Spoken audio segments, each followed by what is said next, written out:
அனைவருக்கும் வணக்கம். என் பெயர் உமாஸ்ரீ. நான் அரசு மேல்நிலைப்பள்ளி மல்லப்பள்ளியில் 7ஆம் வகுப்பு படிக்கின்றேன். நான் இங்கு பேச எடுத்துக்கொண்ட தலைப்பு நேருவின் வாழ்க்கை வரலாறு. நேரு அவர்கள் நவம்பர் 14, 1889ஆம் ஆண்டு அலகாபாத் உத்தரப்பிரதேசத்தில் மோதிலால் நேரு சிவரூபராணி என்பவர்களுக்கு மகனாக பிறந்தவர் தான் நம் நேரு அவர்கள். ஆரம்ப வாழ்க்கை மற்றும் கல்வி. நேரு அவர்கள் இங்கிலாந்தில் உள்ள ஏரோவில் தனது பள்ளி படிப்பை தொடங்கிய நேரு அவர்கள் டிரினிட்டி கல்லூரியில் இயற்கை அறிவியல் படித்து 1910 துறைபோஸில் 2வது மாணவனாக பட்டம் பெற்றார். டிரினிட்டி கல்லூரியில் சட்ட படிப்பை முடித்த அவர் 1912 இன்னர் டெம்பிளில் சட்ட பயில பதிவு செய்து கொண்டார். பின்னர் 1962 வெற்றிகரமாக தனது சட்ட படிப்பை முடித்த அவர் தனது பணியை தொடங்க இந்தியா திரும்பினார்.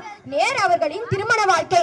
நேரு அவர்கள் 1916 கமலா கவுல் என்ற பிராமண பெண்ணை திருமணம் செய்து கொண்டார்.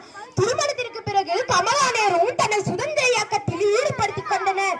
திருமணமான அடுத்த ஆண்டில் இந்திர பிரியதர்ஷினி என்ற